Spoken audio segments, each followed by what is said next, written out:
Happy spookies, everyone, it's time to get under the covers with me. Serendipity poncho, but not in a weird way, just in a spooky, atmospheric way. Tonight, we are diving into the weird, wild, and often whimsical, but not always, world of the Simpsons Treehouse of Horror. Maudeppearances, that's right, from pagan housewife to wailing wall to spooky Roswell. Return goes to Marsha, Mixman, Gavin, all the Halloween Maudeppearances under this one spooky tin roof. I hope you enjoy Boo. Did I get you? I fucking got you, lad.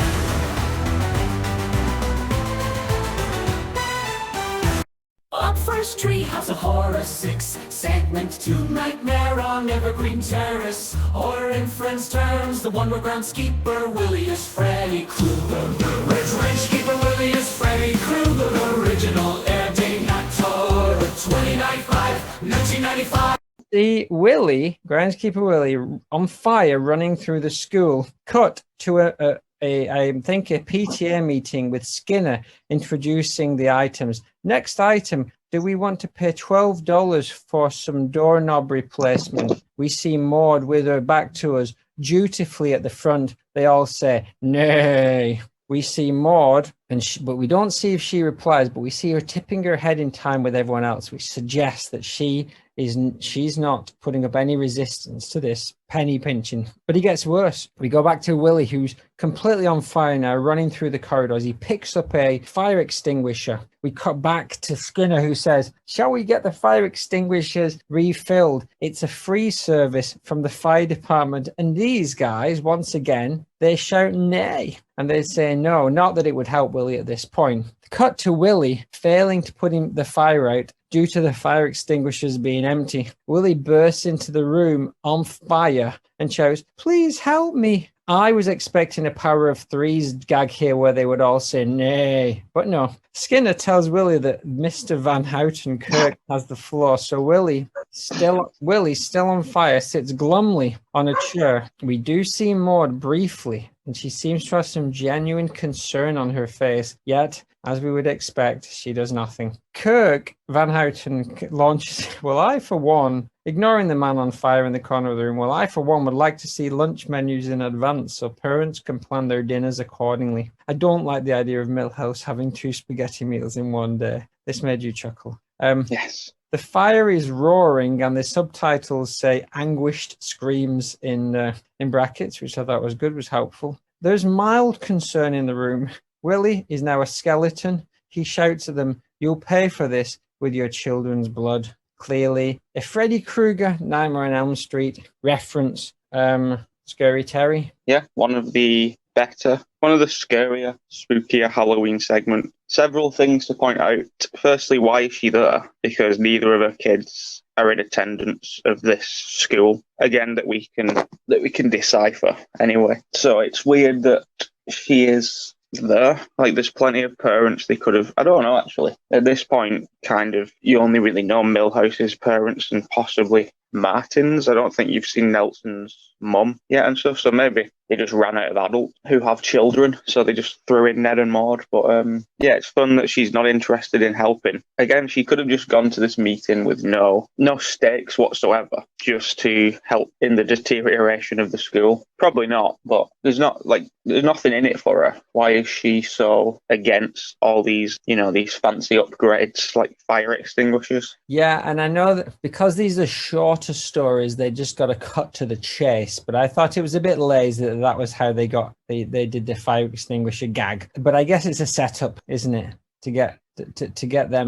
Willie annoyed at them. Because other than that, it was completely his fault that he set himself on fire. But I guess, I'll cut them a bit of slack because they're trying to do this whole thing in 8 minutes? Did they do 3 or 2 stories usually? 3. Yeah, they do like 3, 6. Well, especially in the early ones, they had 3, and then they had the wraparound stuff as well. Yes, maybe not this you're talking way. about 5 or 6 minutes for some of these things. So. Yeah. So basically, yeah, it is all of their fault. But he doesn't go after Rod and Todd after that. Well, this is one thing. Okay, so that makes sense. So the doorknobs and the fire extinguishers. Yeah. Does Willie then hone in on Bart and Lisa? Yeah, he kills Martin. He goes after quite a lot of them. He goes after all the kids meet up in the playground, and like Sherry and Terry and Nelson and possibly Janie. Quite a lot of kids who have been affected. But again, you don't see Rod and Todd at all because they're not part of the school kids group. It's weird that Rod and Todd are not involved, but so I guess we don't see any more Maude in this episode. So as fun as it is, that's the end of our interaction with this one. And it is a shame because it would have been nice. It would have been particularly spooky to see a Rod and Todd, given how scared they are of everything, a Rod and Todd groundskeeper Willie sort of nightmare. Because again, we see much later in like season 32, I think, we do see Todd having a nightmare. All right. So, Oh yeah, we've referred to it already, haven't we, in one of your Face Forward Simpsons, where he sees, what is it? What does he see? He's like a faceless Maude. Ah, yes, a faceless Maude. And what's the monster he sees? He just sees like a big rainbow bear. Yeah, that's it. Also faceless. No, With a face. faced. Not that spooky, to be honest. But yeah, it would have been good to see Scary Willie getting down into their dreams, but unfortunately, no. It's Treehouse of Horror, 8 segment 3. Easy Bake Oven, or the one where Maude sees the day originally aired October 26, 1997. It is 1649 AD and a windy evening in a little village. Salem, I ask. Snake is in the stocks, and Quimby is saying, "You are all hereby found guilty of the crime of witchcraft. Agnes, Luann, and Hoover are tied to the stake, and the crowd of village awaits. Angry mob, an angry Mo. I sentence you hags to burn at the stake until you are deemed fit to return to society."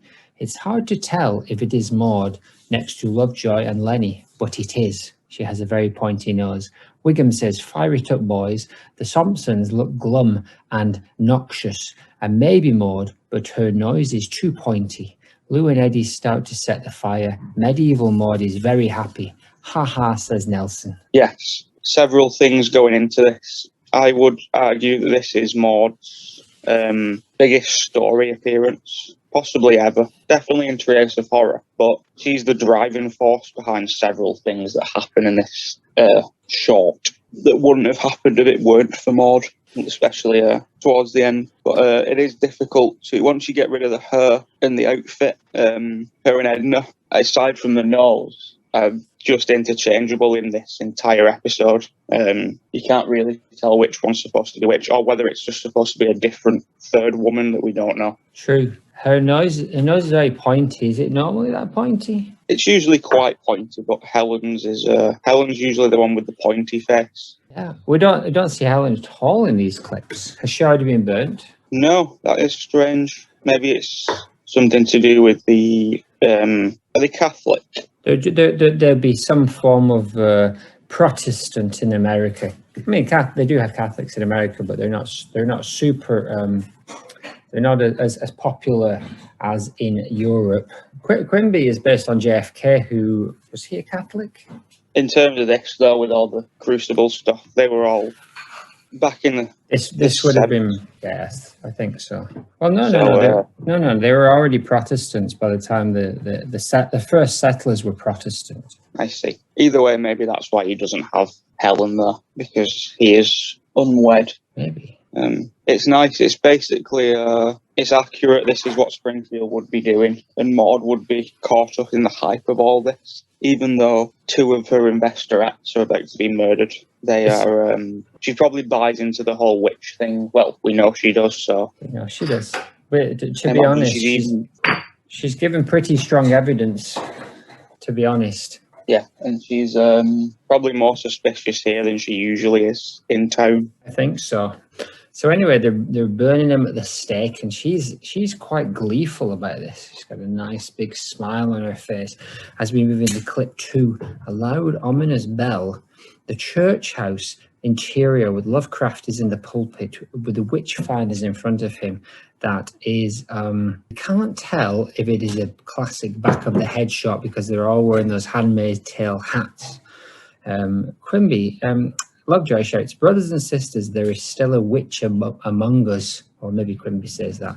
Quimby and blue-haired lawyer and somebody else says, "Let's throw open the floor to wild accusations." "Woohoo," says Homer. I accuse Goody Flanders, he points. Maude turns in shock. People react with disappointment. Maude snuggles up to Ned and puts his arm around her. Yeah, Goody Flanders. I like the word goody. I'm assuming it was just a historical thing, but that's directly from the Crucible, isn't it? Oh, is it? Yeah, all the women are referred to as Goody. It's basically like Mrs. Interesting. Goody, whoever. So that's why they keep calling her Goody Flanders. Ah. So it's not her nickname specifically. No, it's all because one of them, I might have cut this out, but they say something about Goody Bad Wife, and they say we already burned her after this. You should keep that in. Yeah, so it wasn't about Maude, unfortunately, and we had 7 clips to get through. Oh, so don't anything worry. that, wherever she's not present, we aren't interested. That's more of a Nathan and Brendan situation. Oh yeah, even they would be not that interested in anything that wasn't directly Maude related. Not with so much goodies to choose from in this Goody Goodman cast. All of the goodies. Why are they so disappointed that that Homer's pointing at Maude? Do they think it's just too obvious? Yeah, I didn't think it was disappointment so much as them all disagreeing and saying like, no, it's not her. Like, that's too much. That kind of makes sense. So I just think the rest of the town are thinking, no, if it's anybody, it's not Maude, which is nice. It is nice, isn't it? Why do you think she's so far above suspicion in a time when nobody's above suspicion? I'd like to think that he does this weekly. I guess so. They're just used to, until he comes up with something significant proof-wise, they're just going to keep ignoring him because she hasn't given off any implications that she is a witch from the sound of everybody else disagreeing, and it's just Homer. What was historically horrific and interesting in all these witch things was just how completely unreasonable and unfounded all of these accusations were. Yeah, they could be for anything, which we'd see in a second with a different goody. But Marge, no, the normal one, Maude, just doesn't. She doesn't read witch in the same way that Marge doesn't either. But Maude keeps her mouth shut. There's every chance she is a witch. We don't find out in this episode that she is a witch, but there's nothing to say that she isn't. No, it was the.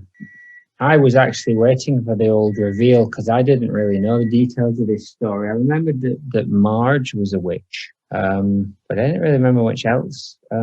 I didn't see this. This must have come out. It's season 9, so this is roughly where we were up to anyway. We would have covered this in season 5 if we weren't saving it for Halloween anyway. I think that I didn't see this until I was about 18, and it must have come out. It being so scary. I know. It must have come out about 8 years before that. So that's quite good that I got a bonus Maude that I didn't. This was back before the internet existed. Not really. Or a Maude too late. Yeah, there wasn't a lot of... The Simpsons wiki was pretty bare back in 2007. Pre-internet. It was just a small sheet of paper in a lonely man's room. Exactly. So when I eventually got the season 9 DVD, was the first time I saw this episode. Does it have commentary? Do they all have commentary? Yes, as the barely touched upon Maudio commentary. I wonder if there's any commentary about this episode specifically Maude related. Well, that is the plan that hasn't really gone anywhere for a while. But I was listening to any commentary of the episodes that she's in to see if they mention her, and quite a lot of the time they don't. Like the pretzel episode. And the hurricane episode, that she's central and they don't even mention her by name.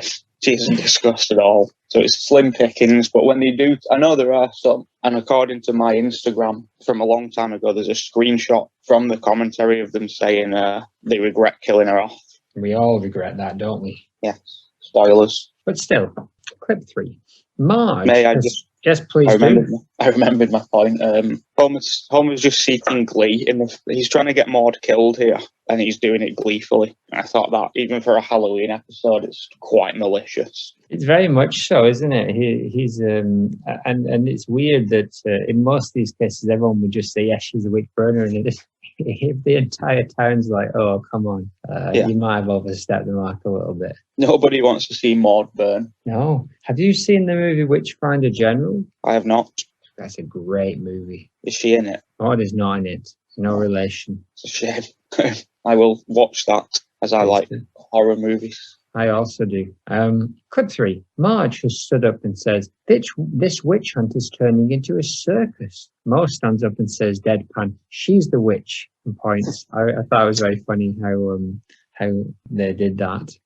They also, including angry Maude and Neddy. Skinner says, I was just about to accuse her. Marge says, this is crazy, I'm not a witch. Edna scoffs, ha, then how come your laundry is much whiter than mine? Oh, I've heard enough. Burn her, says Mo. Angry, furious Maude next to Lenny with her fists shaking. Maude's fist pump. Burn her. Quimby calls for order. People, let's not turn into an angry mob, and everyone sits down immediately. That would come in handy in regular Springfield. A little bit of a call for order, yes, against the weekly mob. And it's nice to see a little bit of a Holy Rollers reunion in terms of them protesting here. Helen might be one of these women, who knows? There's like 3 women in this scene. I can't tell which one of them's Maude for most of it, unless she speaks or it's close up. Shoddy. Yes, Maude and Edna are wildly interchangeable here. Maude does the best in this scene. And Skinner's back on board with the Holy Rollers, like the burlesque house. Nice. I think Maude here doesn't, let's just assume she doesn't like Marge here either. So not only is this sort of a quick revenge for Homer just having picked her, she's like, well, I'm gonna pick your wife then. But also, this is like Maude's best day probably, because she's too conscious that she can't accuse Marge of being a witch, so she's just been waiting on someone else to do it. And of all people, it was Moma. Moma just looking out for Maudie, looking out for Goody Maudman. This would be a good way to deflect the fact that you were a witch as well. Oh, yes. Pointing those fingers. Yeah. So there's every chance we could have, well, in our season 7 cold openings, Witch Maude and Mo could be teaming up on this town and doing all kinds of stuff that we don't know about. I'm all up for that. That's the kind of shenanigans that I'm all about. Yes, I do like the design of this episode as well. I like the courthouse and I like the way they all look. It's all very dull and grey. They captured the mood very well. Yeah. Given the horror vibe. Yeah, and just sort of, well, it's just directly the Crucible, isn't it? But the goal with The Simpsons at the start was to make them that colourful that if you were flicking through the channels, you'd stop on them. And they're comfortably into season 9 now, so they don't have to do that anymore. So we see a lot of greys and browns and dull colours that Maude would probably love. Yes. Clip 4. They're on a cliff top. Clancy says the Bible says a lot of things. Shove her. Eddie and Lou pushed Marge off the cliff. The Simpsons are tongue shouting like we saw them the other week with their tongues kind of wobbling like snakes. Maude and Ned with Edna and BHL, blue-haired lawyer, bend over the cliff to peep. There is a sly half-smile in Maudie's face as Marge is falling and screaming with her broom handily next to her. The sky is grey and dark. Cut to Lovejoy on top of cliff, arms spread to small congregations, saying, brothers and sisters, we have performed the Lord's work and sent a good woman into his waiting up. And then, very spooky organ sound with reveal, which I actually found quite scary. I have a bit of a phobia of witches. I see. They terrify me. So this actually scared me. A green-skinned Marge zips by on a broomstick, and Lovejoy cowers in a ball. The crowd is shocked. Maudie's eyes are wide open in terror at the sight of the shadow of flying Marge passing over them. Green Marge is cackling in the sky. She flies. Cut to Homer. Exactly. Should I interject here anyway? Yeah, go for it. It's a long clip. The dramatic irony of this scene in the long run of Maude Flanders only dawned on me last night, I think, that she is stood here watching Marge fall to her death, and not much longer will pass before basically everybody who's there is also there to watch Maude. So maybe this is some kind of really well orchestrated, easy, planted seed of foreshadowing. I was trying to think of a show that does foreshadowing really well, but I haven't got anything. Happy Days. Lost was the one I thought of, but sometimes. Let me guess whether you're going to say Lost and Twin Peaks. Well, yeah, they were the two. But have you ever seen any other shows other than those two and The Simpsons? Yeah, Buffy. Oh, yeah, but nobody knows that, so you can't talk about that. I've seen plenty of shows. I just don't remember them very well. None of them are as striking as Buffy the Vampire Slayer. Exactly. Are you still there is being an followed episode by of the that. teenage FBI? Yes, there is an episode of that that's entirely foreshadowing that I just Nice. remembered though. So Very good. maybe it's like that. Maybe it's like Whedon without the controversy. A clean Whedon. Yes, clean. Yeah. Then the witch coming up the Maude, she is quite scary, and it's scary to see her. It would have been the same with Maude because she's such a comforting character normally that you feel like, well, she's very motherly and you feel safe with Marge. You feel she's not the wild card, is she? No. Whereas here you can't fall back on the Marge anymore. She's the evil one, so it is a scary thing to do. She makes a good witch though, like the witch from the Wizard of Oz. She's a very scary witch. This reveal is one that you saw. I can't really remember again because I didn't see it younger, so I probably went into this knowing the plot. But I can't. It's called Easy Bake Coven. I should bring that up now. Oh yeah. And I don't think you were supposed to think Marge was a witch. So it is when she does come up, because they leave a good amount of time in between her falling and flying back up, like Lovejoy begins his eulogy. So if it was now, it would have been instant. She does have a broomstick in her hand. There is a clue. Yes, when she falls. She does have the witch's flying device in her hand when she's thrown to her death off that cliff. Maybe that's just part of the bargain. It's also, I don't know why they didn't burn her. There isn't any reasoning for them to push off a cliff after the other three witches were burned, and then Maude was made a point of saying burn her about 3 times. Yes. Harder to get out of though, right? With the old burn, although they did that pretty well in the Scarlet Witch thing, right? Yeah, you don't have to burn. But no, it's a good story for The Simpsons to address, and it's a good female-driven story, which doesn't happen very often, especially in the early days. They do strip out, obviously this is a comedy show mostly based on children, which is why they do strip out the dark elements and the moral of the Crucible, and they just keep its kind of surface issues, right? Yeah. There's none of the moral quandaries that are at the center of the original. No, I would say it takes a turn away from the Crucible here. We've basically covered the entirety of the Crucible. I don't think there was a part in that where she started turning people into gophers, and she turns Lou and Eddie into the Tooth Fairy, and Eddie into I can't remember what Eddie is, but like a bear or something. I don't think those parts were. I think they've added those themselves. They were not in the original Crucible movie with Daniel Day-Lewis. I believe one of the Buffy actresses is also in that movie. Well, that's good. Cut to Homer. Okay, let's not jump to conclusions, he says unconvincingly. Maude, with big eyes and big eyelashes, does not move one whit. Bart says, well, I'll be a son of a witch. And Marge says, that's right, with her fists clenched. I'm a witch. I'm the one who withers your livestock, soured your sheep's milk, and made your shirts itch. Hey, you destroyed my turnip crop, shouts Clancy, with a worried Maude from a bird's eye view with a very pointy nose. Impossible, says Clancy. We burned all the gophers. Oh no, Marge says, that was gophers. And Clancy says, impossible, we burned all the gophers. Not all of them, Marge says, blasting him with a green ray.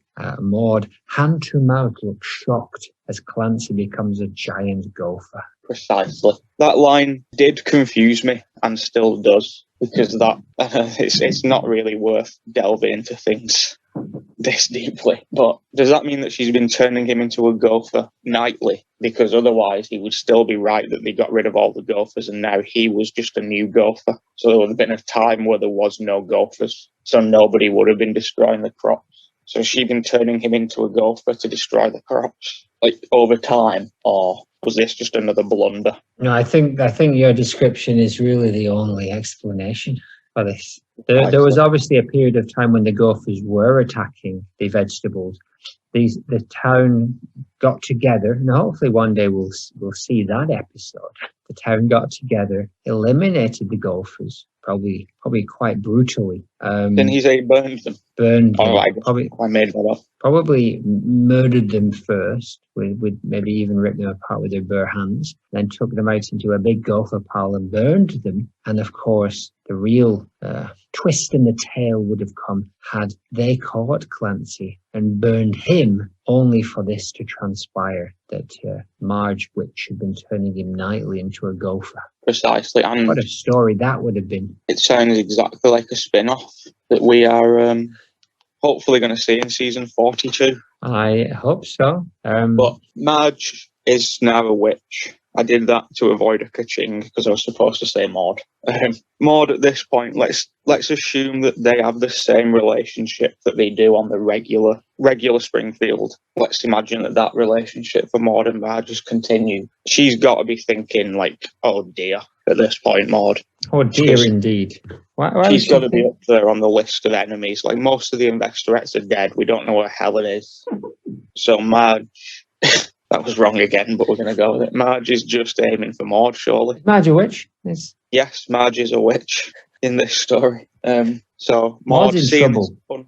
Unbridled power in front of her. She's got to be thinking, we need a plan here.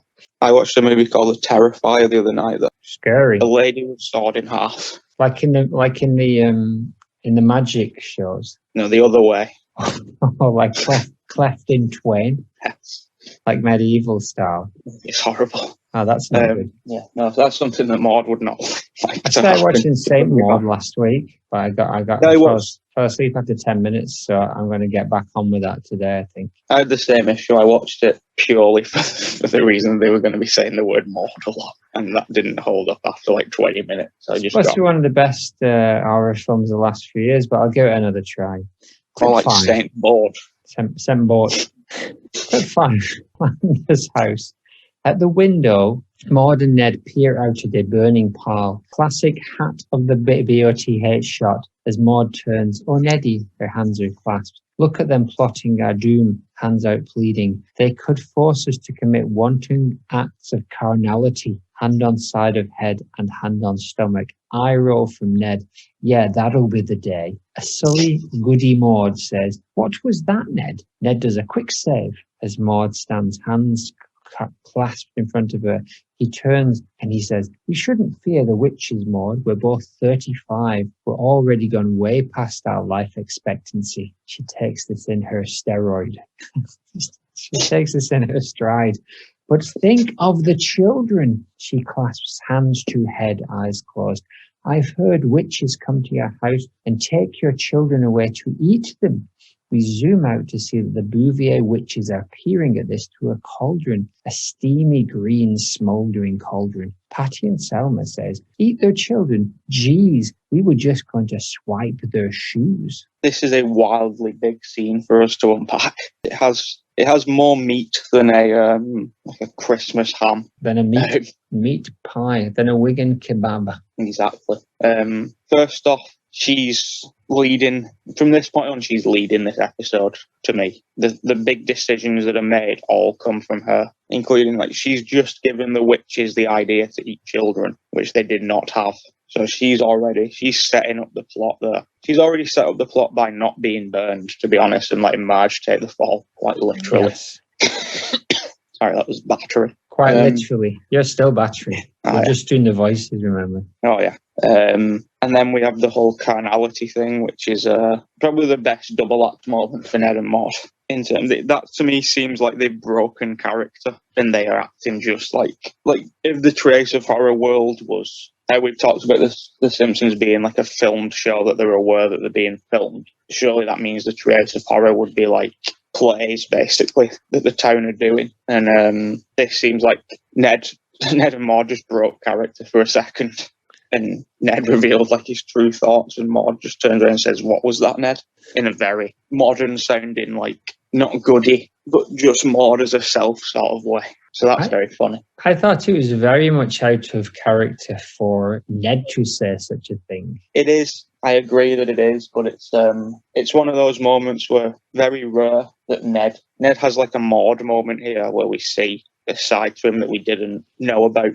It's sort of like an under the radar feeling, but it could just be this specific Ned. But I do like the idea that it's real Ned and they've just broken character and Maud's just discovered. Like, this is an argument they'll have later when they've taken off all the... And they throw it in the thing.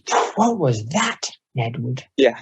The hell did you just say in front of everybody? And then we get the non-canon revelation that she's 35 years old. Non-canon indeed, because we know that Neddy is not.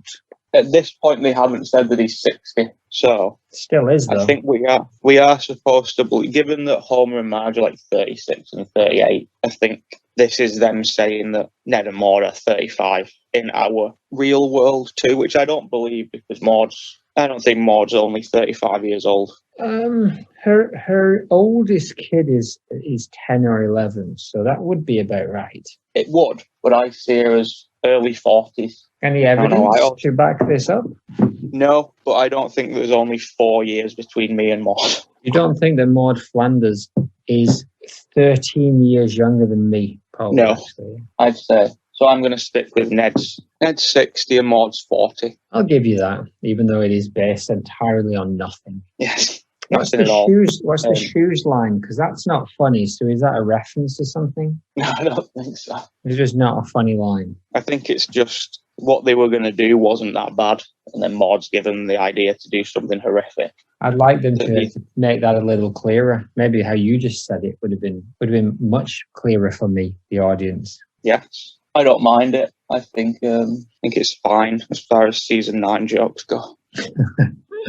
So anyway, that seed has now been planted, and we heard Maude say, "But think of the children." The line which up until now we were very firmly planted in the mouth of Helen Lovejoy, which I think may have been a somewhat of a mistake on their part, in that maybe the writer of this just assumed that was just kind of forgotten, thought, oh, that's what Maude always says. Either that or it is Maude referencing Helen, which just feels a bit too specific for us. Too on the nose. Yeah, and who knows, maybe Roswell improvised it because she knows these women so well now. She knows them like the back of a hairy hand. And my last point about this clip is I think this is the first time Patty and Selma have ever interacted with Maude. Yeah, I'll give you that. I don't think they have at all. There's no reason for them to. I don't think we've discussed Patty and Selma at all, really. No. Because they just haven't. They live in a different... Considering there's only like 10 women in the town as well, Patty and Selma are never really included with those women.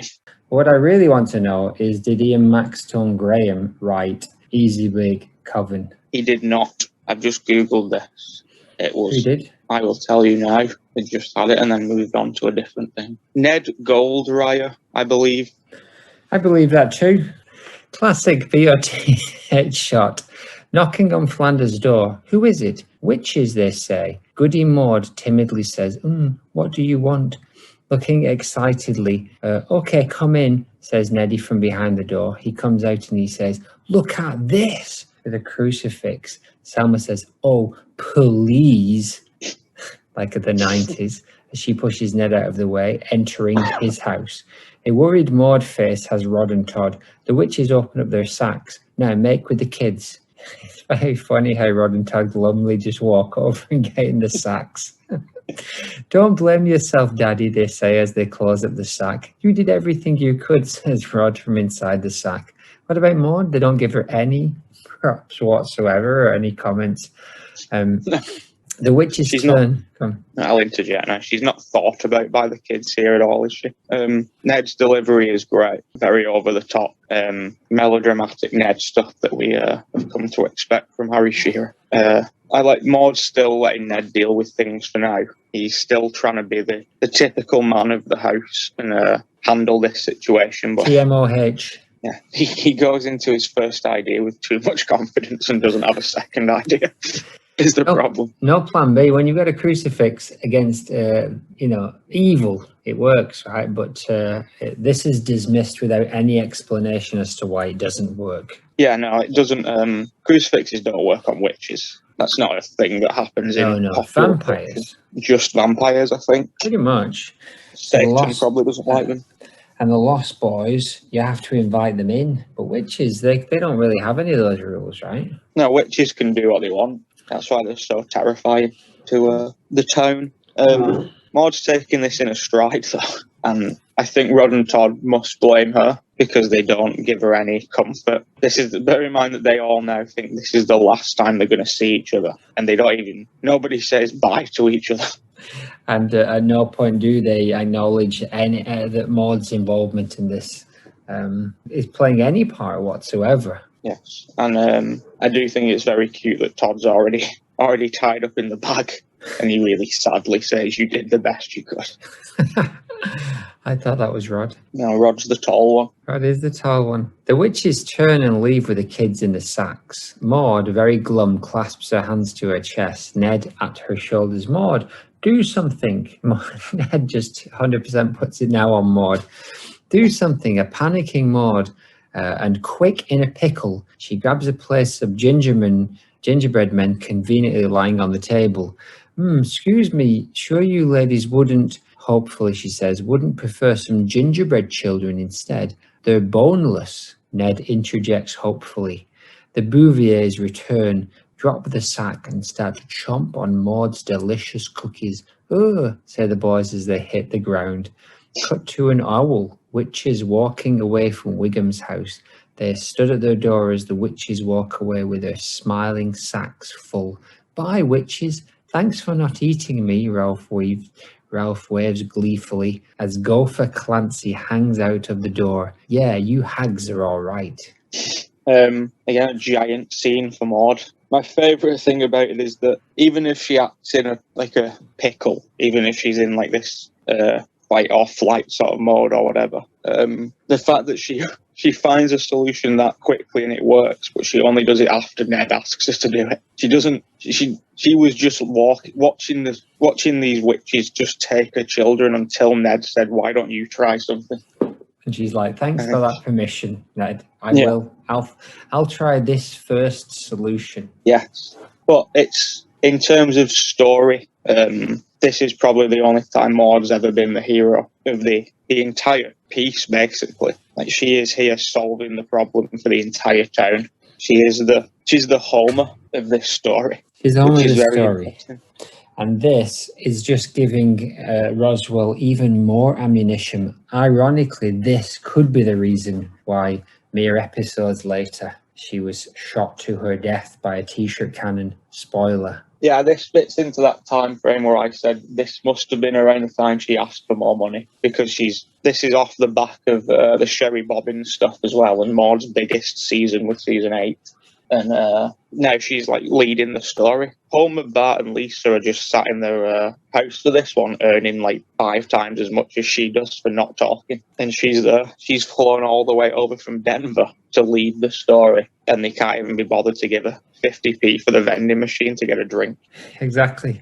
That tea's not free, Roswell. It's back payments for all the time she's used the toilet. Exactly. Water bills. Murdoch can't be paying everybody's way. Murdoch's sick and tired of bailing Roswell out for her with that toilet roll. Exactly, the Murdoch saints. Back to this. She bakes gingerbread. I think we can add that now, even though it's out of canon. I think we can throw that in, that she's a bit of a baker. I'll give you that. If she was still alive now and she wasn't in the Crucible, spoiler, I believe she would probably watch Bake Off enthusiastically. British BBC TV Bake Off. Yes, I think wildly popular.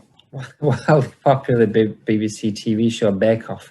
I think she definitely would watch that. Oh yes, it's Channel 4 now though. But no more BBC. It's on Netflix. She's American, so she'd have to watch it on the Netflix platform. True. I think she would like Matt Lucas, but Noel Fielding is a bit too wacky for her. Oh, he's a bit too wacky, but I do like him, especially when he mocks Paul Hollywood's handshake. Yes, exactly. And I imagine she likes the old ladies. Or the old ladies. They're diamonds. So she's baked this gingerbread, and again, she just saves the day immediately without Ned's saying to her, like, "Why don't you try and do something?" Nothing would have happened, and Ron and Todd would have just been eaten. I don't know. I think she would have She was waiting, but she wouldn't have waited much longer. I think sooner or later, with or without Ned's permission, she would have leapt into action. Is there an air raid going on? Yeah, unfortunately, I've slipped back in time to 1942. 7. Yeah, last thing about that is that it's funny that no one cares that Rod and Todd are dropped. Well, in the grand scheme of things, after you've just been taken by witches and put into a bag, merely being dropped 30 centimeters is. I think it was amusing that they put that sound effect in. It's a win. They went out of their way to put that sound effect in of Rod and Todd hitting the ground. It's very effective. And then the next house along is Sarah Wiggum, which makes sense. Maude's first point of call about this would be her cousin Sarah. Say, here, make some gingerbread, and they won't eat Ralph. Yes. And I wonder if you have to make the gingerbread to look... I wonder if you have to make the gingerbread to look like your child. So whether it's a little tubby gingerbread. Yes, that would be cute. It would be, wouldn't it? 1 year later, the inhabitants appear. All the children are dressed in costumes, and we see Lisa is a Native American, Maude is a nun, ? Ned is a shepherd, his kids are sheep. Homer is Princess Cashmere, and he throws a snot ball at a door. Magagi is a cute bear. Yes. The context here is that they've gone on. Maude's invented Halloween, basically, from giving these gingerbreads to the witches, who then go to every house for a sweet thing. It then became they say something like, it wasn't long before this annual holiday became a yearly tradition. That's a good line. Yes. And there's something about Selma gets a caramel cod from someone and says, I got a caramel cod. It's a very funny delivery. But yeah, this leads to the invention of Halloween. I can't remember how the costumes come into it, but Maude created Halloween. Well done. I mean, this is only one of the many verses, though. It's not canon, but she did a good job. She saved her children and invented the funnest celebration of the year, unless of course you're a killjoy, who hates Halloween, in which case Helen Killjoy. Boo sucks. I've only ever had one trick-or-treater that got angry with me when I was taking the youngster around several years ago, and most people were very happy to give us trick-and-treats. In Germany, they gave us bags full. It was great. But in Wigan Town, I only had one person who came to the door and said, oh, you shouldn't be doing this. Oh, Jesus. Jesus would be all about Halloween. He'd love it. Yeah, everybody likes a costume. Exactly. Jesus is a zombie. Oh, let's not get bonkers here. We don't want to get in any trouble with the zombies by their nature are inconsistent. Christian church. Why is he throwing a snot ball at the door? What's that? I don't know. I thought it was like eggs or something. It's just the Halloween tradition of trick. I assume this is the trick part being invented. I guess so. Where Homer is. I assume he didn't get any candy, so he's punishing. But then it turns out to be their house, I think. All right, that would make sense. Does he then say, "Do"? I imagine he does. Why is Maude dressed as a nun? I just assumed she was a shepherd's wife, and that's how a shepherd's wife would dress. But in reality, it's like the 1600s, 1500s, 16s, probably. It's in like 1640. So what century is that? That's the 17th century. Yes, that one. There's probably not a lot of access to costumes, so she's probably just thrown on her regular. She probably was a nun at some point in this world, and she was like, well, there's a costume. It make a lot of sense. Whereas Homer seems to have got a costume from present day. From an exotic dancer from the 20th century, so well done. And then this story ends with, for some reason, the sea captain saying it, and that was the story of the very first caramel cod. Nice. And there we go. That's all of the content. Took a long time there, but it was well worth it. Yeah, I knew this would be a big one to cover because she's front and centre for all of it, considering that it's about a 9-minute episode as well, compared to probably less. Probably like 6 minutes in total, but we squeezed it like 11 it is. Following an extravaganza of pure undiluted Roswell Maude, a trip into the world of Marcia Mitzman, Gavin Maude in Treehouse of Horror, 10 segment one. I know what you diddly diddly ding, aka the one where Ned is a werewolf and Maude sounds wrong. Originally aired October 31st on Song. Boo, I got you, silly bastard. Homer is on his roof, propping up the body of Ned Flanders, a la Weekend at Bernie's, glasses askew and floppy. And Homer's behind Ned and he's saying, look who's helping me clean the chimney. A vulture comes down and starts pecking at Ned's head. Homer shoos him away. Cut to a very sporty looking Maude in a pink shirt and a visor. And she shouts up, Neddy, where have you been? And Homer, attempting to do a Ned voice but failing, shouts, hi, Maude, diddle. Homer's looking very, very guilty and he's doing Ned's voice. I've been having fun with my friend Homer, diddly. And Homer's making him wave his hands, and Maude shouts, oh, I'm so relieved whenever you go on one of your late night fog walks, and I get so worried. And she clasps her hands together. Again, can't help notice how casual she is dressed. It's very unusual. It's the most unusual thing in this, but it is a Treehouse of Horror, so all bets are off. Ned shouts, relax, I'm fine. Homer shouts, this is Ned, relax, I'm fine, but when I do die, I don't want any autopsies. I'll interject here. It's a relatively long thing. Did you notice anything about Maude in this, other than a wacky outfit? Anything particularly different? The accent? This is not Roswell. The accent was stronger than usual. Yeah, this isn't Roswell. This is the replacement Roswell. This is Marcia Mishman Given. I think she does a pretty good job. Marcia Mishman Given. Yes, exactly.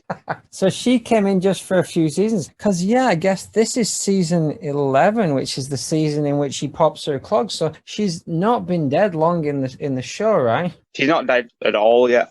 This Really? is previous. This is earlier in the season, but yeah, this is one of like 4 or 5 non-Maggie Roswell Maude speaking roles. Ah, okay. Yeah, I noticed that the accent was strong, but I just thought that by that point maybe Roswell had turned it up a couple of notches. No, so it's a pretty good impression. Pretty good parody of our beloved Maude. Yeah, the outfit is yeah, I'd noticed that it was, because it isn't, we do see her like cutting the grass or cutting the hedges or whatever she's doing before this. We haven't seen it yet, but in the long run of The Simpsons, and it's again a different outfit. It's like a dungarees sort of hat looking thing. So it's weird that she's in jeans. There might be sweatpants. I've got a feeling it's a reference to something. Maybe Halloween, the movie. I can't quite picture where it's from, but I wouldn't be surprised if it's a reference to a classic horror movie. That would be, yeah, I would, yeah, that would make quite a bit of sense, because as of now, yeah, it's weird choices. Yeah, she also pretty naive in this story again, because you've got to get through things quickly. This isn't a story about Maude, so Maude's just buying everything that she's being told. Yeah, Maude doesn't question much. Maude shouts, come on down, you goofy roofie. And then Homer shouts as Ned, wow, it sure is slippy up here. And just at that second, a bell dings and Maude turns back in and says, oh, my pies are done. So she's a pie baker in this. But again, it's non-canon, so maybe we can't count it. Homer throws Ned just off the roof and just he slams down onto the body of onto Santa's little helper's kennel. But Homer, unfortunately, Maude doesn't see it, and so Homer has to move to plan B. So he picks up Ned's body, kicks up the door. At this point, not even slightly attempting to do Ned's voice, just shouts, hey Maude, I'm home. He throws Ned's body onto the ground in the hallway and slams the door after him. And before that, he shouts, oh, I think I'm having a heart attack. Thud. Maude screams, and the last thing we see is Homer dusting off his hands. Job well done. Yeah, I forgot to. He just after that says that's the end of that chapter, which is a nice little reference to his Max Powers thing, like a season or two earlier, where there's a character on a TV show called Homer Simpson who says that's the end of that chapter. Nice. Maude screams. I don't think you ever hear Roswell scream as Maude, but you hear Gavin do it twice that I can remember at least, which is she got more screamy. But to be fair, one of them was this and the other one was when she died. So they sort of fit the context. She isn't just screaming around town. So yeah. we don't get to dig in a lot of Maude there. And again, we got to give it the benefit of the doubt because these are non-canon. But just how non-canon are they, Nathan? How non-canon are these Maude appearances? Should we take them as being no connection with the real Maude, or are they what Maude would do in this particular instance? I think more so the second one, that it's not a story that takes place within Maude's life, but the Maude that you see in the stories is based on the Maude we know. Because again, nothing really Maude. changes. Yeah, there isn't a lot of, again, like it's not like Groundskeeper Willie where he turns into a villain when they need him to, or she's just pretty much the same character pre-death. He gets a lot more Treehouse of Horror post-death. But she gets Treehouse of Horror outside of the Treehouse of Horror as well post-death, right? Yeah, she becomes the spookiest thing in town pretty much. And I'm all about that. So clip 3, it's the same little story, but we don't hear anything else from Maude in between these two, right? I think this is like this is the next thing that happens. Okay. So we see outside the church now, and we've got the sign saying Ned Flanders, husband, father, wacky neighbor. We see Skinner with his arm around Edna entering the church, and we cut to the most unlike Maude that I think I've ever seen. She looks like Margaret Thatcher more than ever. Her face looks totally different. Her clothes look totally different. She's not sat with the kids or any members of her family whatsoever, and she looks like she's sucking a lemon. She puts her hands to her face, and that's all we've got. Yeah, this is the last time you see her in this episode, like this special too. So this is the two main things I want to put. The three main things I want to point out here, because there's a lot in what seems like a little. Is that less than like 9 or 10 episodes later, Maude is dead and Ned is going to her funeral. So in this season alone, you get to hear Reverend Lovejoy's eulogies for Ned and Maude Flanders, which is strange for a cartoon that doesn't really deal with death. So it's a whole, again, like, are we building up to the idea? At this point, they must have known that they were going to kill Maude as well. That must have already been set in stone at this point. So maybe this is one of the very rare times that The Simpsons has done like a Lost style foreshadowing situation. My second point is, can we even really, at this point, is this Maude? Or are we looking at some kind of detached parody? Because the person we're looking at here, we're saying that it's definitively Maude because we're being told it is. But wrong clothes, wrong face, wrong hair, wrong voice. So how could it be Maude? But at the same time, it is unquestionably Maude. It's the age-old story. If you replace Maude's voice and Maude's hair and Maude's clothes, is it still the same Maude? Yeah, if you take everything away, we're only left with, at this point, we're left with our perceptions of Maude rather than the characteristics we've become used to. But, we still know it's Maude, even if she's not. Oh, hold on. Did you hear that? Scratch. Did you hear that? Scratch. Oh, the ghost of Jack Derrida has just popped up to say he completely agrees and you should continue. He's fully on board with this little segment. Good. I'm glad that Derrida crawled out of the grave to tell us that. It is very philosophical. I'm trying to think of, there's a word I'm looking for that isn't deconstruction, but it's similar. Yeah. We're getting far too deep here, but we see an image and attach meaning to that image.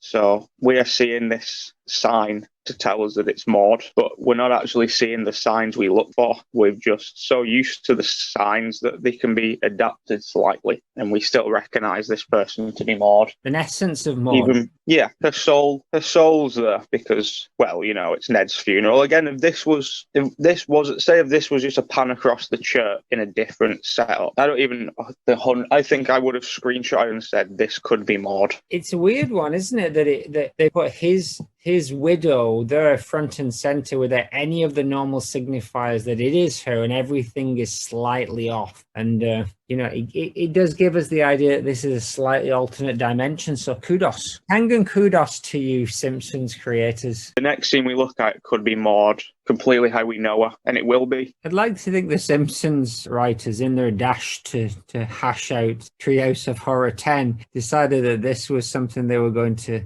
spend a morning on. How much of Maude's hair and clothes can we change but still regain the essence of Maude? And Big conversations that must have taken a lot of time. My third and final point about this is that Skinner and Edna are attending the funeral of Ned here as a couple, which implies that in this world, Ned and Edna are a thing that could never be. And it's interesting, Edna is always around. I've noticed this now. The more I do this, like Ned and Maude will be stood somewhere, and I'd say 8 out of 10 times Edna is right next to them. I think we want to go back and maybe really check out that theory, because maybe they did plant something right from day one.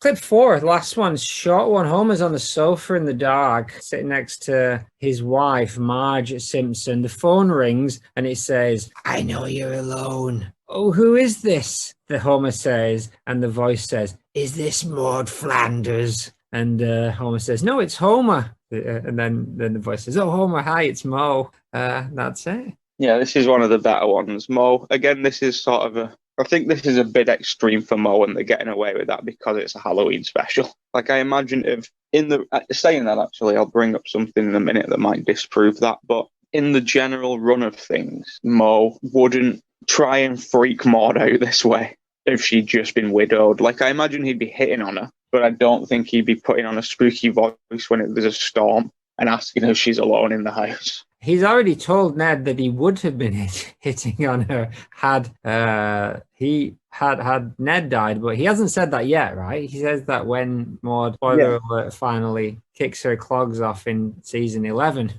Yeah, and this is a season 11 particularly where Mo's interest for Maud certainly peaks. Like, he doesn't really, because he's always leering at Marge. That was always like a running thing, but it's only around this time that he starts noticing Maud. There isn't a lot, because we've got one coming up in our run, probably not for a while to be uploaded, but the Uncle Mo family feedback, and he serves the Flanders, and he like shouts in Maud's face at one point, like in a like joyous way, like doing his like, "Uncle Mo, here I am, this will be a treat," that kind of stuff. But he doesn't really display any attraction to her. And he's been around her a couple of times now, and there's not been anything. But then, yeah, like season 11, he's doing this where he's phoning the house and saying, "Are you alone?" And then he's telling her widower that if it was him who died, that he would have been on her so fast.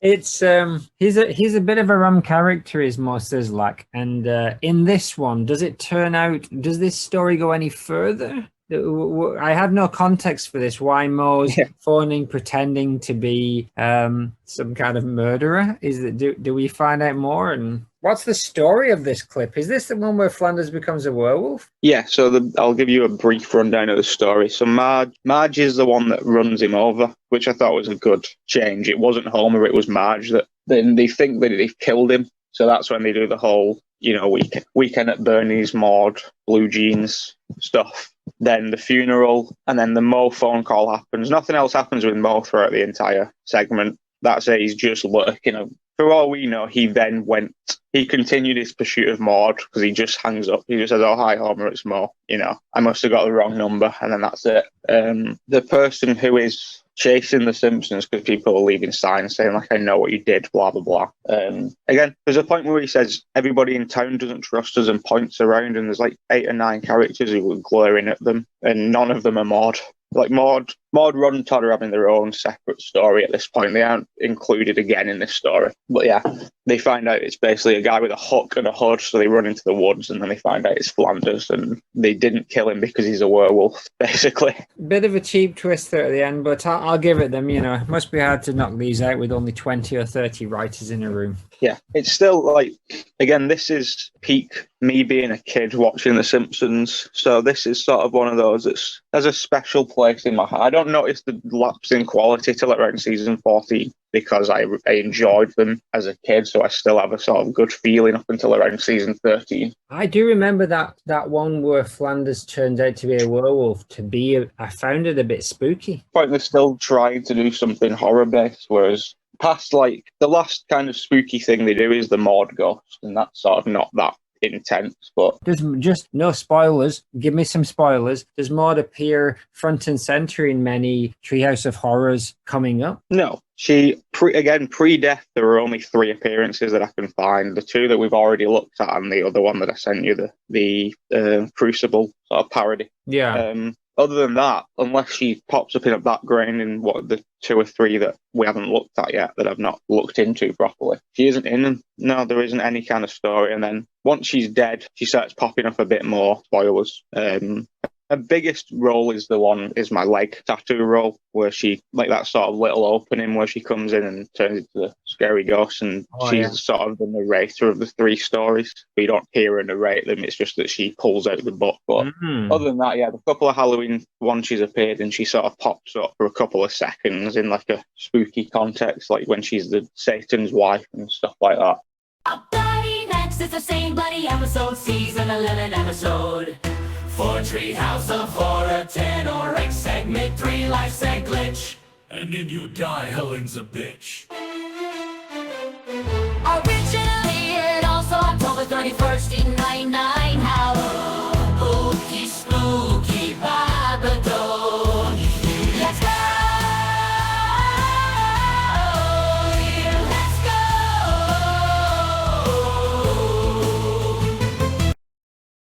It is a stormy church and there is lots of stuff. Menacing Lovejoy says, Judgment Day is upon us. He points, I warned you the Lord wouldn't stand for your mini dresses and beetle boots. Cut to Maude and Co looking glum as darkness rains on them. And a guilty Neddy tries in vain to pull off his beetle boots. I resisted these for 35 years, so why did I wear them today? He asked.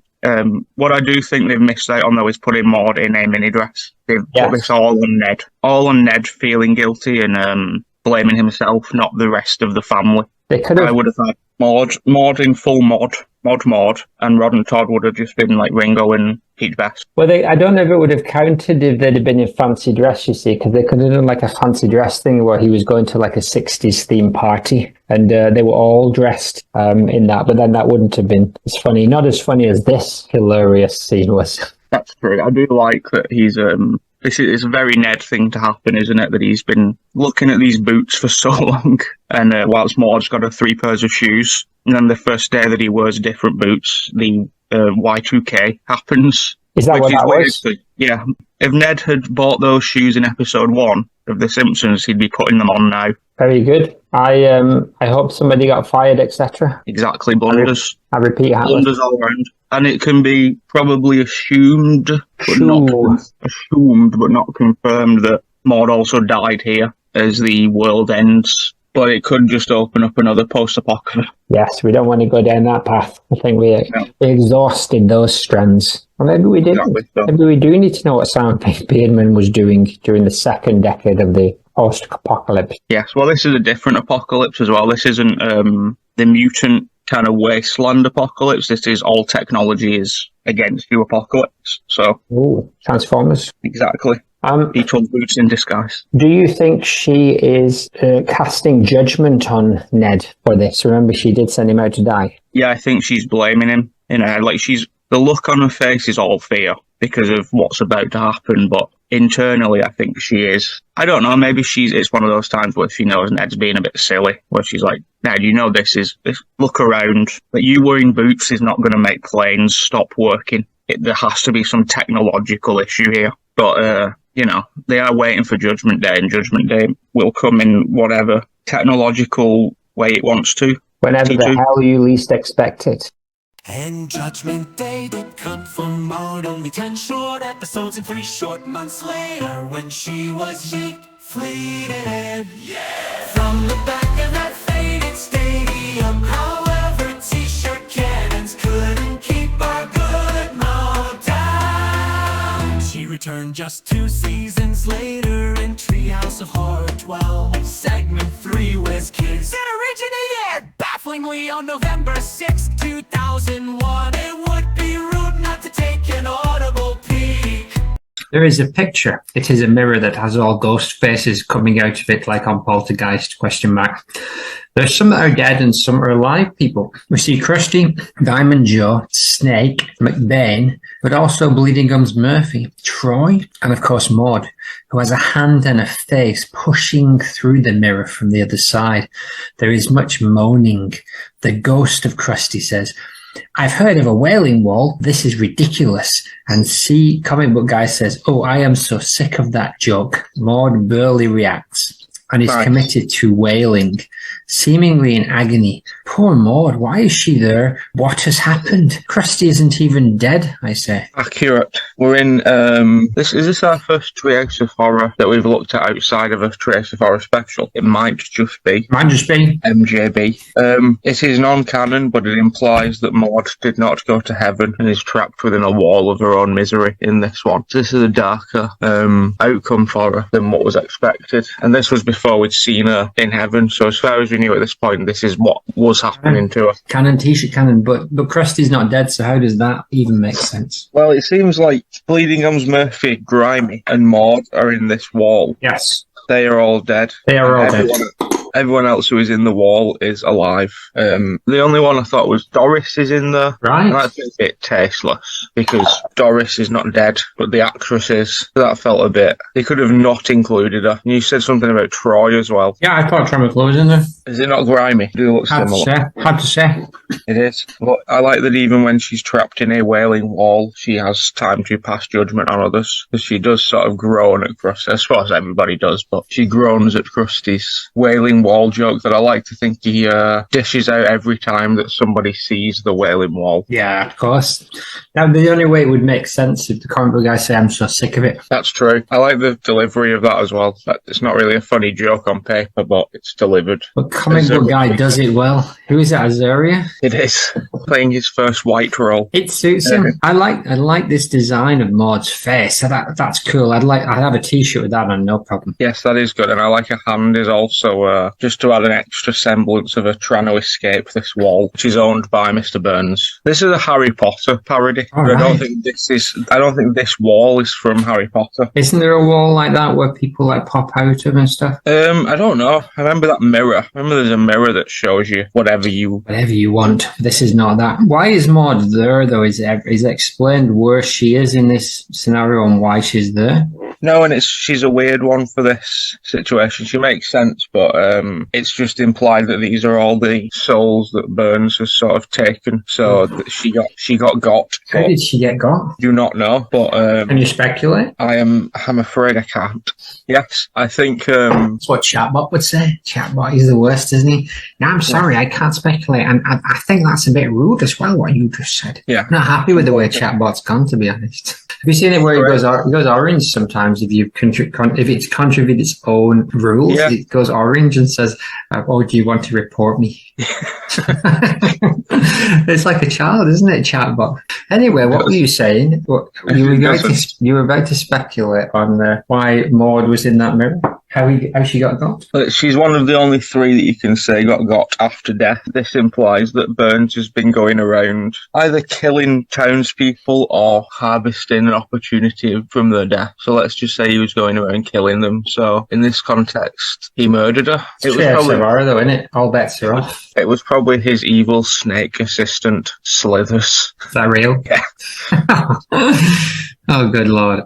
Are you ready for another biggie? Well, you're getting one with season 14 episode. One Treehouse of Horror 13 appearing in the opening credits. Set up cold open, if you will. The welcome and triumphant return of Margaret Maggie Roswell as Maude Flanders, which gagged and gooped viewers originally on the 3rd November 2002. Say what? Say yes. Treehouse of Horror 13. This is the one we've been waiting for. Outside of her death and possibly Praiseland, this is what she's known for, isn't it? Yeah, this is the one. If you want to talk about iconic. But there's another one. There's another Treehouse of Horror that she's known for as well, with the devil, right? Yeah, that's more recent memory. This is, you could still tie this to sort of just being on the cusp of, dare I say, popular Simpsons. So season 14 is well in. What was it? Was it season 11 where she ended, towards the end of season 11 where she popped her clogs? Yes. So Roswell has been away for like 2.5 years, 3.5 Something like that. years.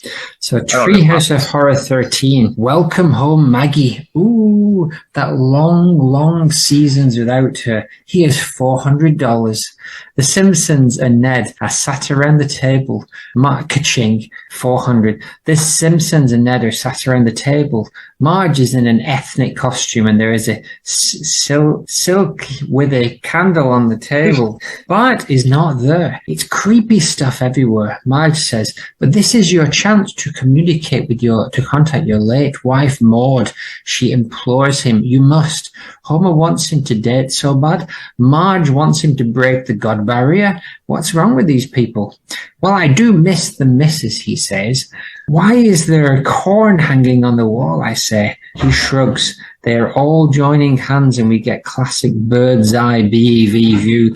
Maud Flanders, we the living beseech you to appear. Stirring spooky strings. Is this really something a baby should be involved in, I ask?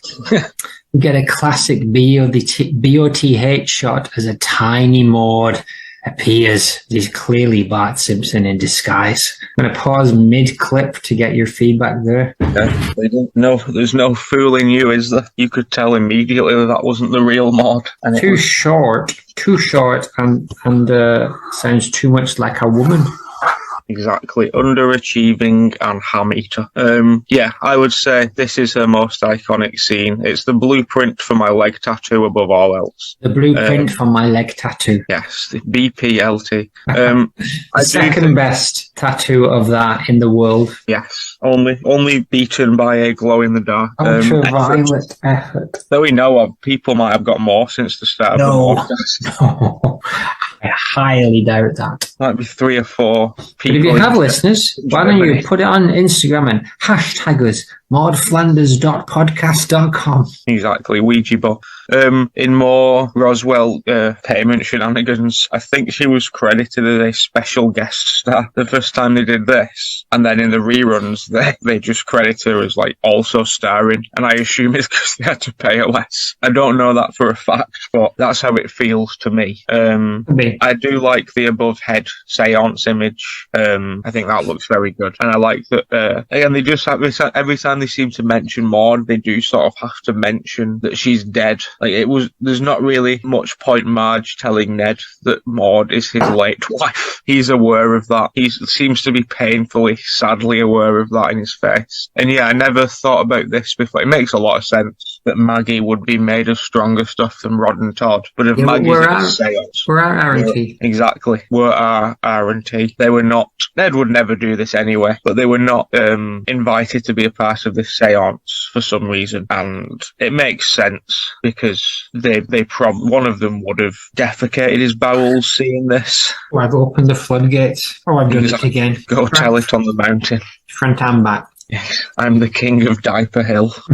Yeah, I'll let you carry on. I have things to say about Bart Maude, but I'll let him turn around first. So here we have Bart Maude. Ned face. Working out something wrong. That is a classic Flanders face, isn't it? They totally nail. The Bongo people would be proud of this. They totally nail his irritation at this. Bart waves his arms. He is dressed in the classic Maude outfit and has an ample top shelf. Give me a kiss, he waves his arms. The family scream and are taken aback. Cut to Bart. Chill out, dude. It's me, Bart Simpson. He takes off his wig. The family squeal and gesture and point. His tennis ball top shelf moves around and sags. What are you looking at? Oh, we get a very puzzled Bart. An interview comes a very spectral speculation. Ah, says the Roswolf, and we get that classic tattoo. Yes. Maude, interjection? Interject. Bart Maude. Bart Maude is always surpassed by the rest of the Maude stuff that happens in this clip, like the ghost Maude and the evil Maude, but it's definitely worth taking a minute to appreciate Bart Maude. His hair seems to be a mop head. He does, doesn't it? I hadn't realised that was where that had come from. But yeah. Yes, I didn't know that he's got like the handle still on there as well. I noted that he seems to have covered the ones balls at the bottom sufficiently. Tennis balls, I reckon. Yes, but the vest and the skirt seem to be genuine replicas, which leads me to question how long he planned this for. Yeah, since her death. Because they obviously destroyed all of her clothes, right, and all of her other belongings. Yeah. But they're not her clothes. How many? They're clearly too small, so they must be replicas. Too small, tiny replicas. How many people have we had dressed as Maude now? I know we've had Barney and we've had Ned, both in the bongos, right? Yes, I think that's it. Barney, Ned, Bart. Is this the first person dressed as Maude in? Yeah. I keep thinking that who's the little one that dresses as Bart though? Where they have to get, is it for behind the music kind of thing? Where they get that like little person dressed as Bart, the like old smoking Russian one. That guy, I believe he's Lisa. See Lisa. Been a while since I saw it. Yeah, I can think the only other one I can think of is Homer wore Maude's Sunday best dress in that very first golf game. Oh, he did, didn't he? Maude is floating and glowing and wailing with no legs. It's a classic Maude as ghost shot. The family are all startled. Bart screams. Ned smiles. Made you look, says Bart. I don't think he does. No, he doesn't. The family are all startled. Bart, screams Ned. Bart smiles. Maude, you look. Did he say Maude, you look? He says Maude, like, happily, and then says, you still look. Oh, Maude, you still look as pretty as the day I buried you. Really, Ned? I said. I guess it is, though. Rrr, says jerk-ass Homer. And then we see the transformation. It's a classic Universal monster movie transformation, Jekyll and Hyde style. She goes from wailing into giving Homer the deadpan look at his arr. Then she turns into some kind of haggard version of Maude before eventually turning into a flame-herd ghost monster. Full-on Human Torch, arms up in the air, hair ablaze, razor-sharp teeth, giant eyes, claws, green skin, and holy shit! Are you ready for tales that will shatter your spine, says menacing Maude. WTF is this, I say, and boil your blood. What happened up there, I say. She is very emotive. Oh, duh, says Lisa. Then check out these demandings, and laughs maniacally while pulling a book out of her spectral top shelf that says Simpsons Treehouse of Horror 13 as the spooky music organ sounds. Beautiful. This is the clip we've been waiting for all season. I have lots to say. This is the first time she recorded anything from Denver. I think they realised that was an option and probably led to her semi-permanent return as Maude / permanent return as the other two. I think we'd level, in terms of tastelessness, we'd expect this from Homer, but I don't think Bart has a particular interest in hurting Ned's feelings. And this isn't really a prank so much as like a devastating charade. A travesty. Yeah, he's dressed up as his dead wife just to prank him. They didn't know that the ghost was going to show up. So the outcome of this evening was we're going to make Ned think that he's seen his dead wife, but the joke is he hasn't. Were they all in on it then? I don't know. It seems like Bart's done this of his own accord from their reactions. Like, I don't see them. I think he has gone off and done this himself. I don't think Marge or Lisa would have been in on this at all. I think that the disrespect for her is what provoked her ghost to appear, though. I think without Bart's disrespect, that sort of... This is a Maude that's similar to the Wailing Wall Maude as well. Like, she's clearly trapped in some kind of... She's not a ghost with conscious thought, it seems, in the way that she will appear as a ghost in the future, where she just sort of is a dead person. Here she's an actual, like, supernatural 18th century-esque ghost who can just sort of wail and is trapped in like a state of agony or whatever. Maybe not agony, mild agony. Mild agony, discomfort. We don't get any more of this Maude in this episode though, right? We never see this Maude again. Outside of Tapped Out. Outside of Tapped Out. There are We do see in Tapped Out though, right? Yes, it is one of her tasks. So you can see it daily if you like. Tapped Out. I do think I kind of wish, as much as I enjoy enjoy that. I kind of wish that it looked a bit more Maude. It's not like if you showed someone that image and said, "Who is this the ghost of?" I don't think they would even know who Maude Flanders was. But if they did, I don't think they would guess her. So I might try and draw my own spooky ghost Maude. Yeah, I think so. Who does this look like then? Britney Spears? Yes, Ellenham. No, I don't know. It doesn't really. I don't know what that's what I mean. I don't really know. It's more the eye shape. I think they needed the big bulging eyes. It kind of looks like Rick Sanchez. It just continues the disrespect of Maude, really, doesn't it? It does. That they just like, this will do. I'm not saying this is bad in any way. I'm just saying I wish it was a bit more Maude. I think it's a very interesting thing. Now, if your theory that she came down in this realm because of Bart's disrespect, doesn't she appear some point in the future? No spoilers. Because of someone disrespecting her because of her height. To an extent, yes. Not as disrespected as this. I think the thing you're mentioning might be a different context to how you perceive it at the minute. Oh, I see. All right. Well, tell me more about this thing, because it's mad. It is mad. The scream, that's a scream that I can believe came from the voice of Maude Flanders. That scream will be laid over the scream of MMG's scream to complete the Maude fall circle. When MMG heard this, she did scream because she knew that there was no chance that she was getting any more of that sweet, sweet Simpsons money. I think they didn't even fire her. They just didn't ask her to come back.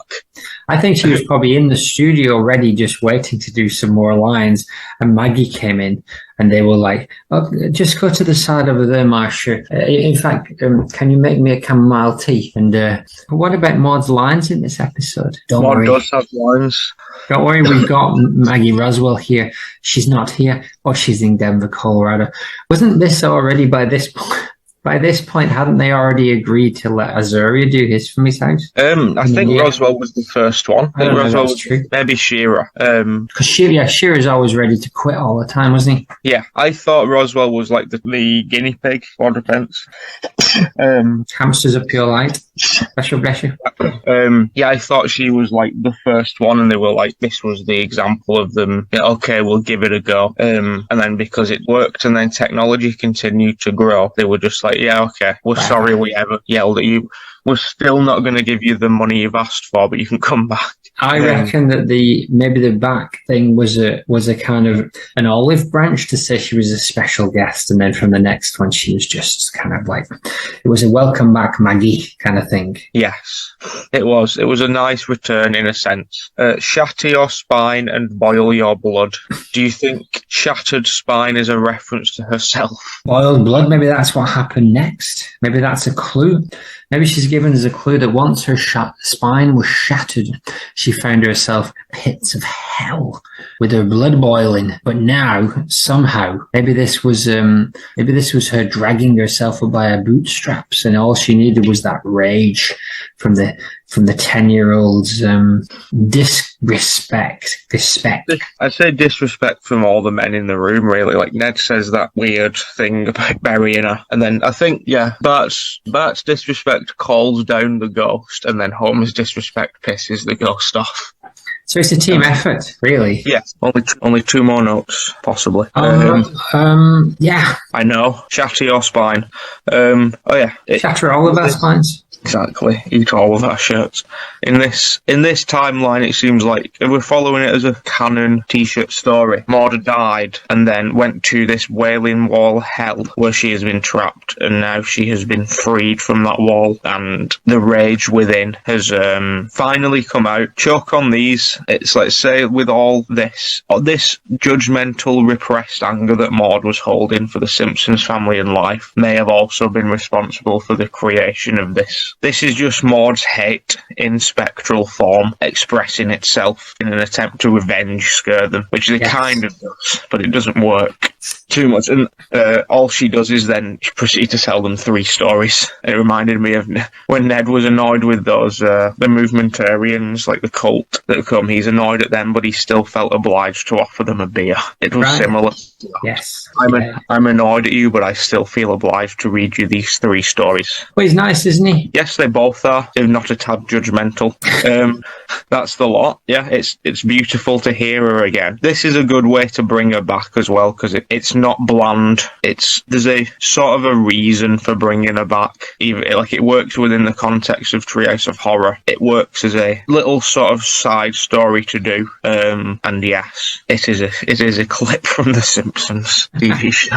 And I'm interested to see where we go next. So I've seen that before, but I think from this point forward, I think I'm really off into brand new territory pretty much the whole way now.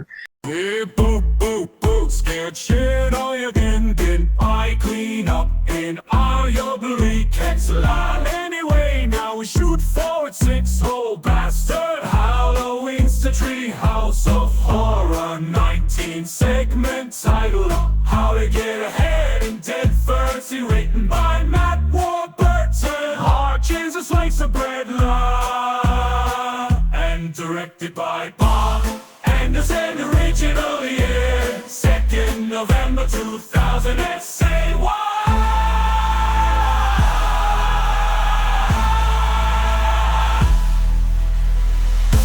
THOHIXIXX ?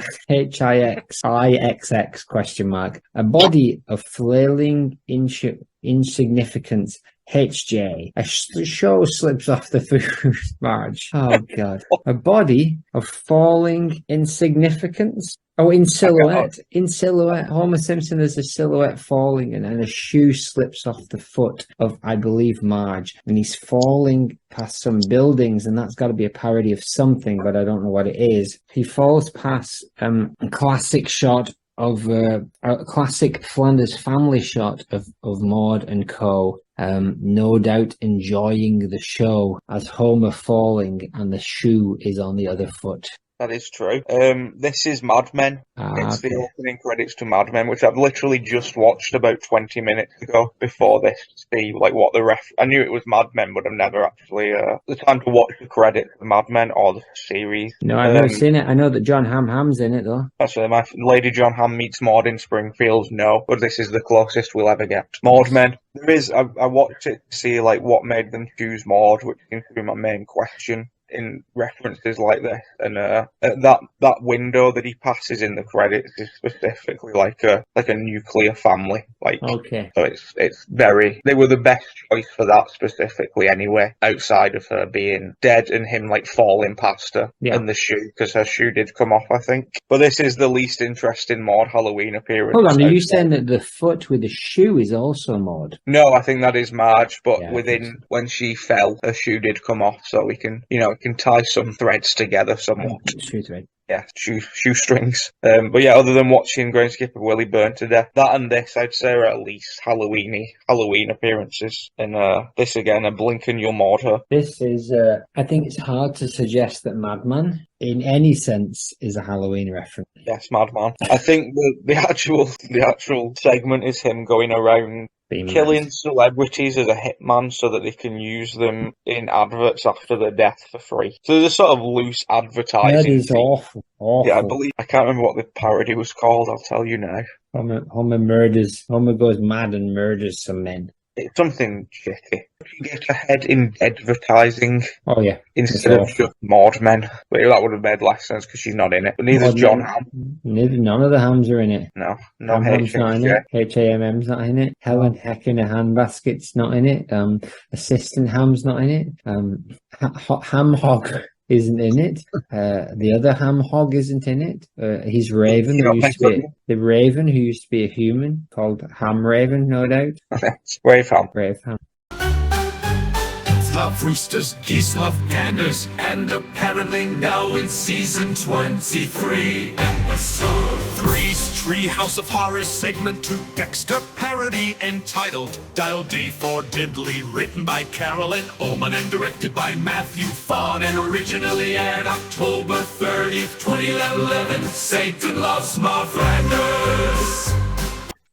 So we have a downtrodden street in which a police car, it looks like it's been ridden by Lou and Eddie, and some characters who I can't quite tell. One of them looks a bit like David Crosby. I have work to do, says Neddy, as we zoom in on his eyes, and he opens them up in what I imagine to be a parody of the opening to Dexter, which I have never seen. He is putting what looks like a pillow on the face of someone, but when we zoom out, it's just a beautiful crocheted picture saying the evening cruise. And I imagine we just get to see the bottom of Maude's picture wearing a beautiful blue cardigan. Snooze. Now he's got a knife over the top of his head and it's glistening, but it's really just one of those things you use to put your shoes on. Are these all things that happen in Dexter's opening? I do not know. Cannot confirm or deny. We've got another Maude in the background there, probably a real one. That's it. That's all we missed from all the Halloweens, I believe. Really?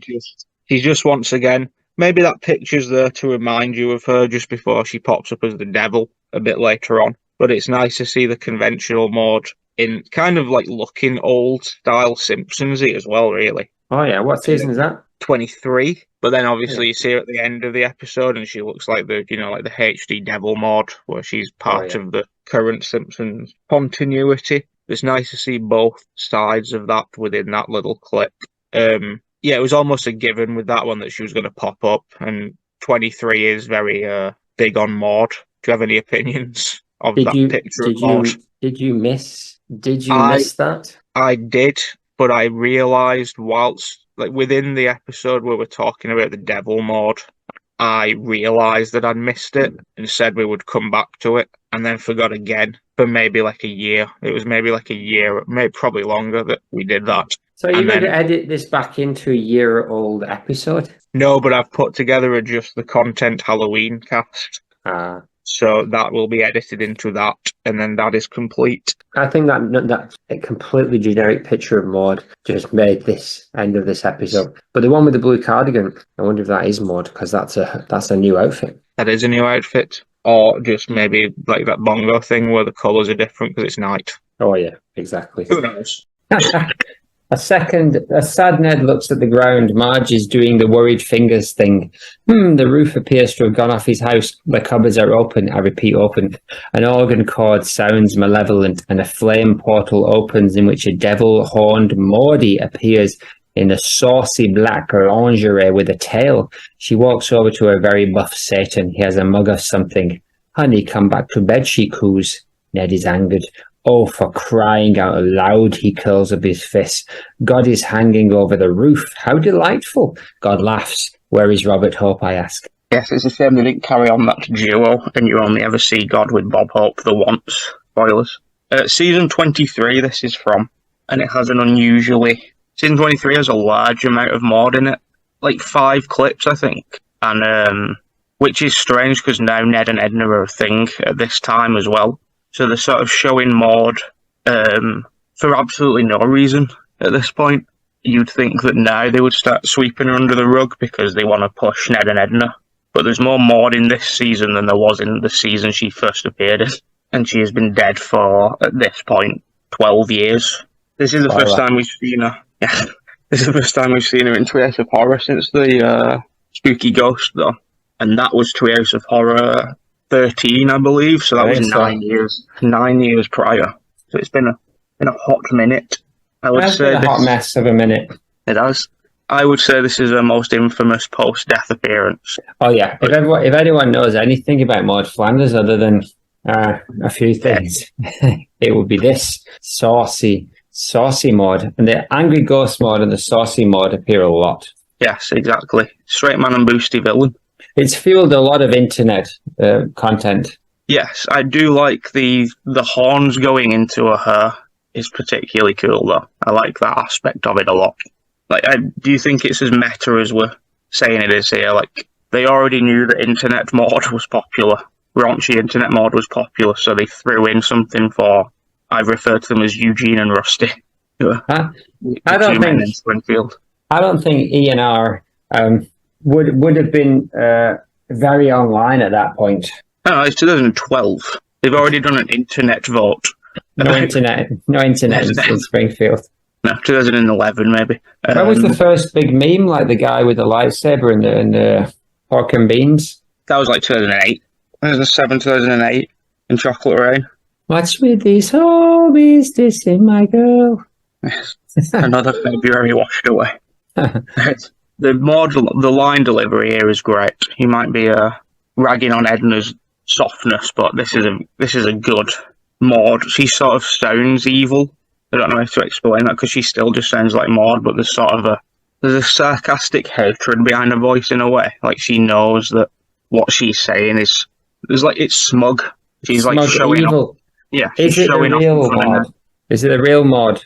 In this particular story, yes, it is. It is the Maude that he was married to. But also this story is the opposite of T-shirt canon. It's like 7 or 8 people are murdered. The story, Ned, it's a Dexter parody, I think. But Homer uses a voice box to make Ned think that God is talking directly to him to get him to just murder his people he wants dead, essentially. And Is that what happens on Dexter, though? That doesn't happen on Dexter, does it? no, it's just more the serial killer aspect of it, I think, that they were going for. Yeah. I think I might have missed a Maude here. I'm sure there's a picture of her.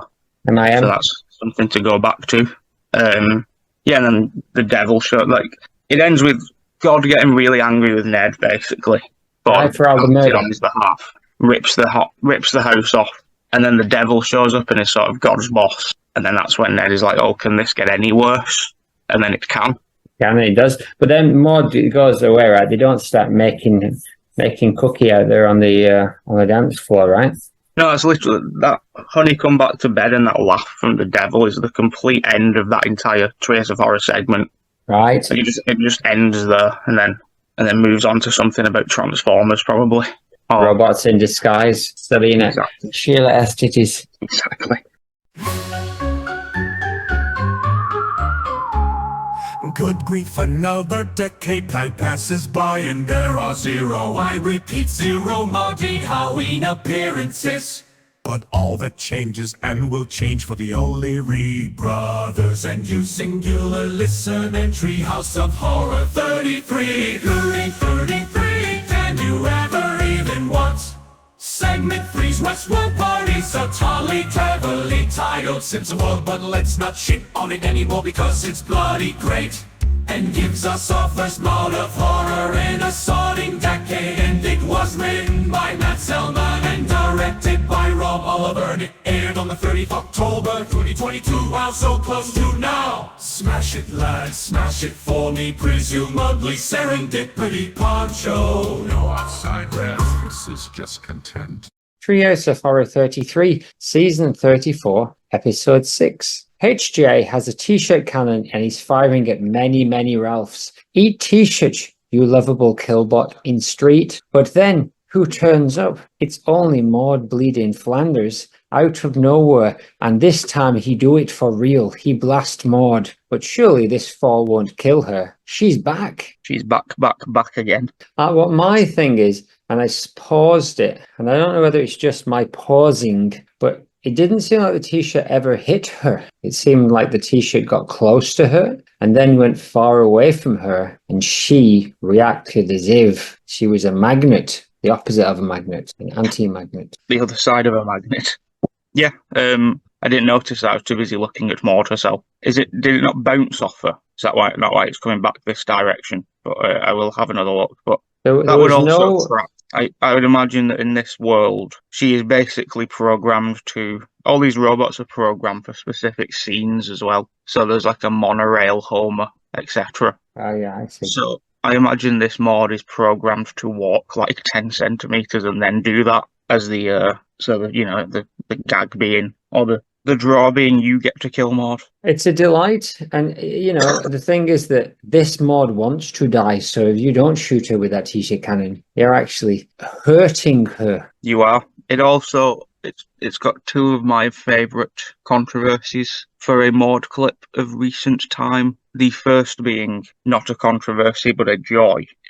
You see her land. We've never seen her land from this before. You see her lied on the floor with her like face closed, and that is something that so that's new. So it's not like they just took the Maude, and also we get to see just a slightly different version of Maude doing that same walk, which is nice. That same little hot dog walk. It'd be nice if she had a hot dog tray in her hands. But, Little hot dog walk. Maude, it's a good man. She's doing a sweet little hot dog walk. It would be nice if she had a tray in her hand, but it's too busy getting shot by Ralph. Something. Tiny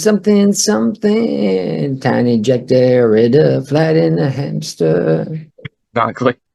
This is one of my favourite recent clips just because it's fun. And it made sense with all the references that were going on. I would have brought this episode up either way because I would have been annoyed if this hadn't have happened, given the influx of things that like all the Ralphs walking towards him at this point are saying like classic Ralph lines like dying tickles, etc. I choose you. Yes, I believe he says I choose you to die. Brilliant. We have to tackle a little bit of a controversy yet. Oh, I thought that was the controversy. No, I sold it as if it was, but this is the controversy actually. When listening to this, Maude's death fall can be heard as she is hit and falls, Yes. and it is the death fall from Alone Again Naturally Diddly, which means it is not Maggie Roswell's voice. It is the voice of MMG, who is not credited for this. Wow.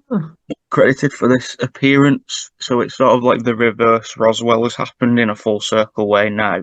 That Roswell is back to being credited as Maude. I believe she gets a credit for this episode, yet she is not voicing Maude Flanders in this episode. And MMG's archive scream, she's an archive, has been dug up and used. Does Roswell do other voices? Because she got a credit for that? Yes, she voices Helen and Luann. In this episode? No, I don't actually know. But yeah, I just thought it was interesting that MMG was not credited for this Maude scream, but they also did not get Roswell to do a second Maude scream, which would have been nice. But also, that is it. That is the last noise she makes. So the current last Maude noise was once again not made by Maggie Roswell. We're back to it being MMG territory somehow.